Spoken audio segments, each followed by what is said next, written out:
सभी छात्रों का स्वागत है। तो छात्रों, आज की इस वीडियो में हम आपको कक्षा 7वीं जो आपका विषय विज्ञान है उसके वार्षिक परीक्षा सत्र 2022-23 सेट डी का complete real question paper with solution बताने वाले हैं। तो करते हैं वीडियो को स्टार्ट। यहाँ पर आप देख सकते हो कक्षा 7वीं विषय विज्ञान वार्षिक परीक्षा सत्र 2022-23 सेट डी पूर्णांक रहेंगे आपके 60। सबसे पहले छात्रों आपको यहाँ पर अपना रोल नंबर डाल देना है अंकों में, शब्दों में। उसके बाद शाला का नाम, डाइस कोड, परीक्षा केंद्र का नाम, परीक्षा दिनांक, ये सब आपको डाल लेनी है।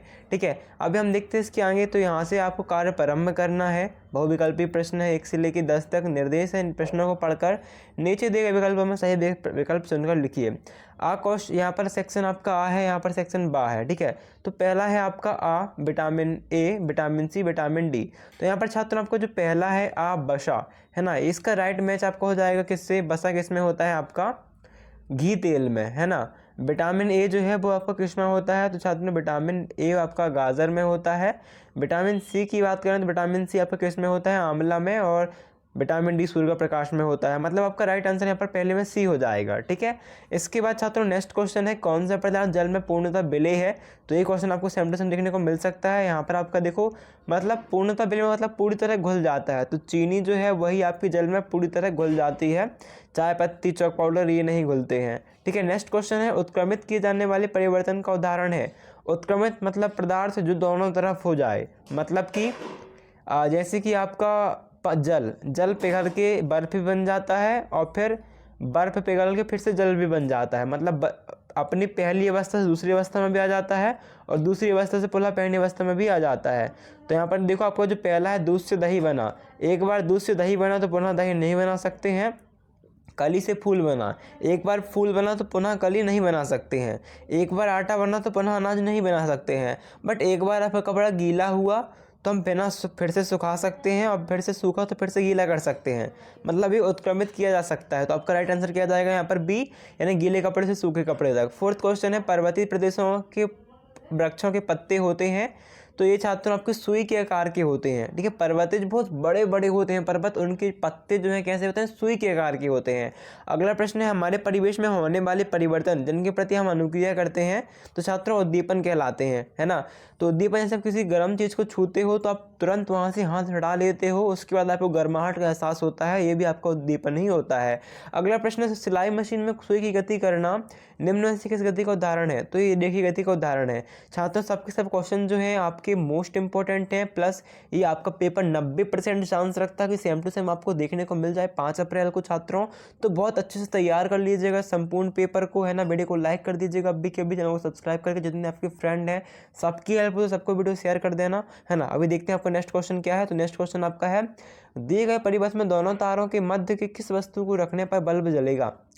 देखो, बल्ब के तार हैं, बीच में बैटरी है, कनेक्शन में थोड़ा सा गैप है। इस गैप में क्या रखें कि आपका जलने लगे? तो आपको पता होगा विद्युत का प्रवाहित होती है सुचालक से। सुचालक ढूंढ लो। लकड़ी आपका सुचालक नहीं है, कुचालक है, तो विद्युत प्रवाहित नहीं होगी। कोयला भी कुचालक है, गंधक भी कुचालक है। बट लोहे की छड़, ये क्या है? आपका सुचालक है लोहा, इससे इलेक्ट्रिसिटी पास हो सकती है। तो आपका राइट आंसर क्या जाएगा? यहाँ पर लोहे की छड़ लगाएंगे तो आपका क्या है? बिजली प्रवाहित होती रहेगी। अगला प्रश्न है, नीचे दिए गए चित्र में बूझो एक जलती हुई मोमबत्ती को दो भिन्न नलिकाओं चित्र आ बा में देखता है, किस स्थिति में आंख से मोमबत्ती स्पष्ट रूप से दिखाई देगी? तो देखो, यहाँ पर इसकी जो मोमबत्ती रखी है जल रही है, यहाँ पर भी जल रही है, पर यहाँ पर जो देख रहा है वो सीधे पंप से और बिल्कुल दिखाता होगा उसे, लेकिन है ना, साफ साफ दिख जाएगा।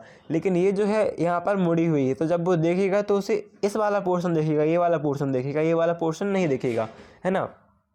तो ऑप्शन है केवल आ चित्र में स्पष्ट दिखाई देगा, केवल बा में स्पष्ट दिखेगा, तो बा में स्पष्ट नहीं दिखेगा।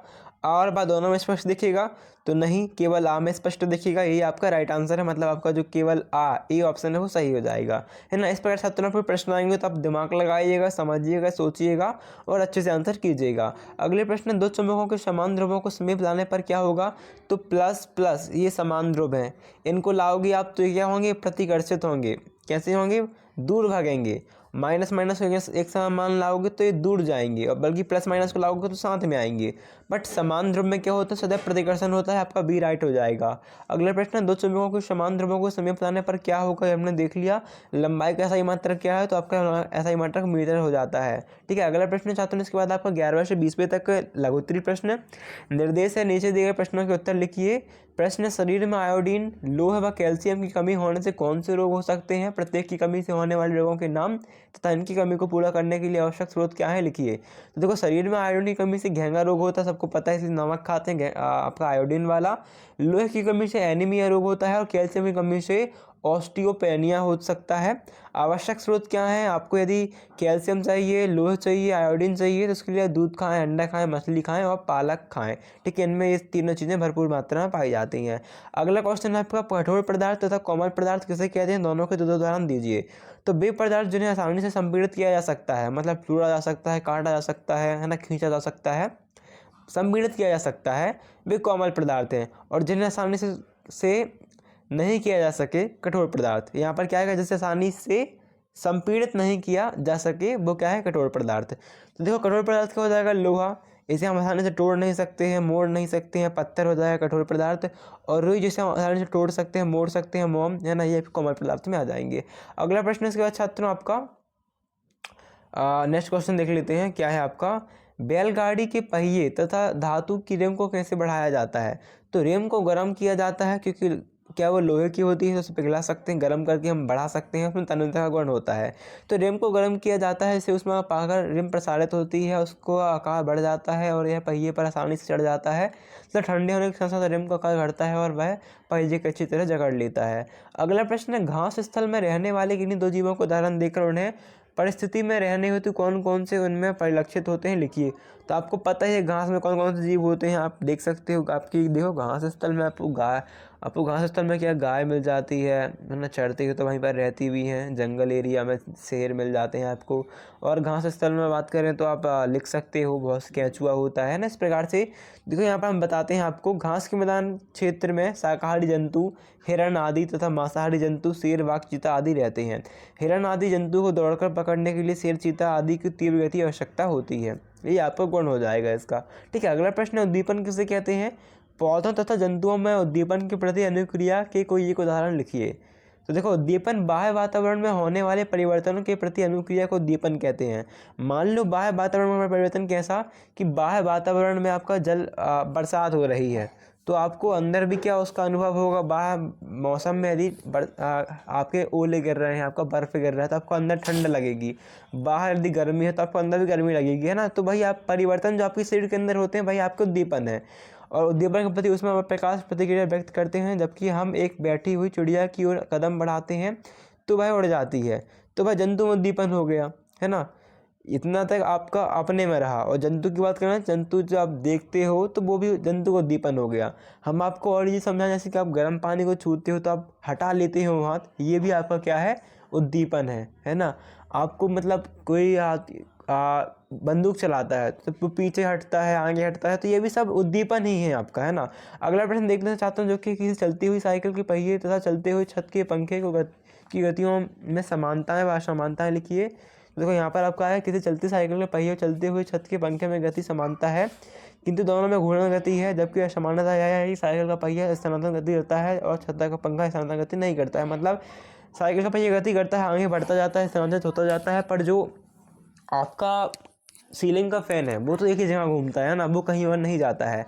इसके बाद प्रकृति में आप क्या कोई परिवर्तन की घटना देखते हैं, कोई एक क्रियाकलाप द्वारा स्पष्ट कीजिए। तो हाँ, प्रकृति में हम परिवर्तन की घटना को देखते हैं। इसका उदाहरण, अंधेरे कमरे में प्रवेश करने पर कुछ भी दिखाई नहीं देता है, लेकिन जब आप रोशनी चालू करते हैं तो आपको सब कुछ दिखाई देगा। है परिवर्तन के लिए अच्छी क्रियाकलाप है ना। तो यहाँ पे क्वेश्चन ईजी ही आएंगे, आपसे क्वेश्चन ना पढ़े तो बस आप ना कुछ लिख के आना, है ना। पास तो आप इजीली हो जाते हो, बस आपको गलती ये नहीं करनी, कुछ छोड़ना नहीं है क्वेश्चन को, कुछ भी लिखो, आपको 6th 7th में नंबर मिल जाते हैं। बस लिख के आना है, कुछ नहीं बनना है। जो आपको मन में आ रहा है, आपने जो कुछ पढ़ा है साल भर, उस टॉपिक के अंदर वही लिख दो आप। कुछ और नहीं बन रहा तो बस क्वेश्चन ही लिख दो आप, है ना, तब भी आपको नंबर मिल जाते हैं। अगला प्रश्न है, विद्युत स्विच किसे कहते हैं। स्विच ऑफ तथा ऑन दोनों में किस स्थिति में विद्युत परिपथ पूरा होगा। तो एक स्विच एक विद्युत संकेत को यांत्रिक रूप में बदलने के लिए बाहरी बल पर प्रतिक्रिया करता है। स्विच ऑन की स्थिति में विद्युत परिवर्तन पूरा होगा। इसके बाद है विद्युत परिवर्तन में विद्युत धारा की दशा क्या होगी, चित्र द्वारा समझाइए। तो ये आपका चित्र है और धारा की दशा आप देख सकते हो, यहाँ पर से आई, फिर यहाँ पर से गई, फिर इसके कहीं घूमती रहेगी चारों ओर। इसके बाद नेक्स्ट क्वेश्चन आपका, इसमें जो आपका उत्तर है, विद्युत परिवर्तन में विद्युत धारा की दिशा प्लस टर्मिनल से माइनस टर्मिनल की ओर होती है, ये आपको लिख देना है। मतलब देखो यहाँ से जाती है, प्लस से माइनस की ओर आती है, फिर वही घूमती जाती है। इसके बाद नेक्स्ट क्वेश्चन है, चुंबकीय पदार्थ तथा अचुंबकीय पदार्थ में उदाहरण देकर अंतर स्पष्ट करो। तो चुंबकीय पदार्थ ऐसे पदार्थ होते हैं जो चुंबक की ओर आकर्षित होते हैं। कुछ चुंबकीय पदार्थ लोहा, स्टील, कोबाल्ट और निकेल आदि हैं। अचुंबकीय पदार्थ जो चुंबक की तरफ आकर्षित नहीं होते हैं अचुंबकीय पदार्थ कहलाते हैं, लकड़ी, प्लास्टिक, कागज और कपड़ा आदि। नेक्स्ट क्वेश्चन है, अनुकूलन किसे कहते हैं। मरुस्थल में रहने हेतु ऊँट कौन कौन सी विशेषताएं पाई जाती हैं, लिखिए। तो अनुकूलन किसी विशेष वातावरण में सुगमतापूर्वक जीवन व्यतीत करने एवं वंश वृद्धि के लिए जीवों के शरीर में रचनात्मक एवं क्रियात्मक स्थायी परिवर्तन उत्पन्न होने की प्रक्रिया है। मरुस्थल में रहने हेतु जो ऊँट की विशेषताएं निम्न है। पहला, ऊँट के लंबे पैर गर्म रेत में सुरक्षा करते हैं। और दूसरा, ऊँट कम मात्रा में मूत्र विसर्जित करता है।